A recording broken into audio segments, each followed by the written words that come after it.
Hey everybody, it's Paul here from Triathlete, hope you're okay.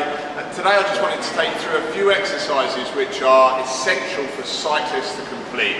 Essentially when you're cycling, you're really closing down the front side of your body, and what these exercises are all going to do is fire up your lower back, your butt, your hamstrings and your upper back as well, to make sure we're just pulling you back into a great position. Now I've run through a couple of these in a cycling specific strength set that I showed you once before, but there was just 4 exercises here that I really wanted to run over with you. The reason is I've got a guy that needs them on video, so I thought I'd put them on video for him, and I thought I might as well share them with you at the same time. So the first exercise is called the Founder. It's from Foundation Training, and it's a great integrated exercise that's really going to help to strengthen your upper back, lower back, butt and hamstring.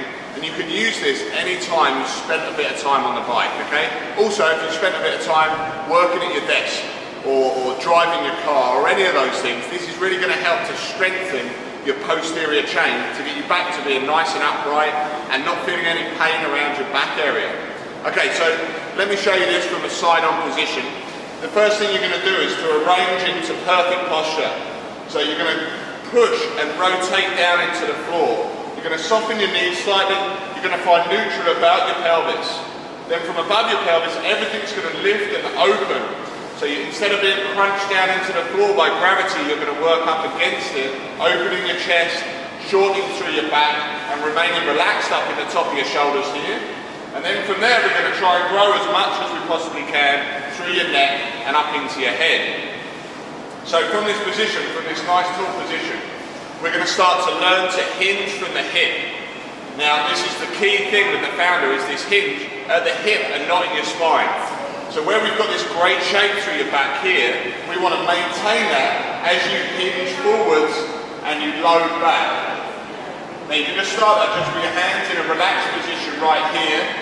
And you're just going to start to hinge like so, so this back stays in exactly the same shape as what you had when you were stood upright. Now key points to look for when you're here is that most of the weight wants to be back on your heel, and you want to be pressing back behind your knees. All the hinges at the butt and the hip, so you're pushing back into your butt as far back as possible, and you're maintaining spinal alignment. Head's always going to be just glancing forwards. You don't want to be looking up here, you just want to be looking forwards like so, with your chest open. Okay, then with hand positions, we change those around a little bit. So you're going to start here with your thumbs into the front of your shoulder and your elbows back and past your midline here up to the ceiling. So you're getting into this great externally rotated position with the shoulder, which is really going to help to strengthen your upper back. Okay, then from here you're going to reach back behind you. Now the holds for each of these positions are different depending upon your strength. So when you're starting, you might find you get into this great position, loading your hamstrings, and your whole body starts to shake. Now that's really cool, that shows that you need to do it. But with that, you might not hold it quite as long as someone who feels really comfortable in this nicely extended position here.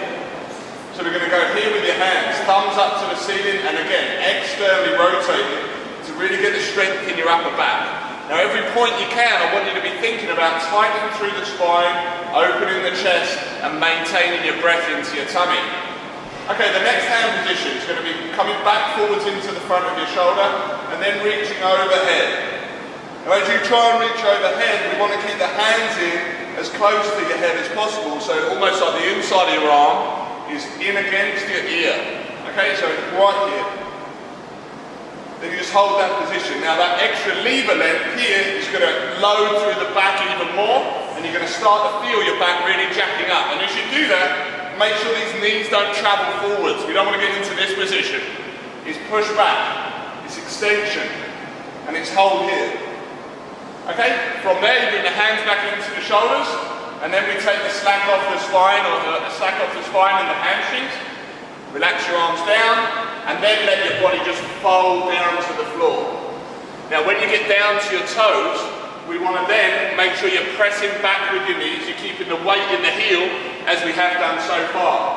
And you can just start to slightly walk the fingers forwards as you press back into the heel even more. So you're trying to take your butt as far away from the fingers as you possibly can, and trying to create more space. Okay, when you've had enough in that position, you're going to bring the knees forwards just a couple of inches. You're going to swing the hands back into your shin, and then from there you're going to try and extend back out into your spine as early as possible. Now once you find that position, then you can straighten the knees back again, and you can start over. Okay, and if you need to run through this twice or 3 times, you can. Okay, you reach forwards, and then you go down to the floor. But every time, you're looking to open up the front side of your body, shorten up through here, and keep the tension in your hamstring and your butt. Okay, when you finish, you stand out, and the sensation should be that you feel nice and upright, and really erect through your spinal muscles right here, which have been folded over and really elongated throughout your day. Okay, so that's the founder. Next we're going to look at a back extension.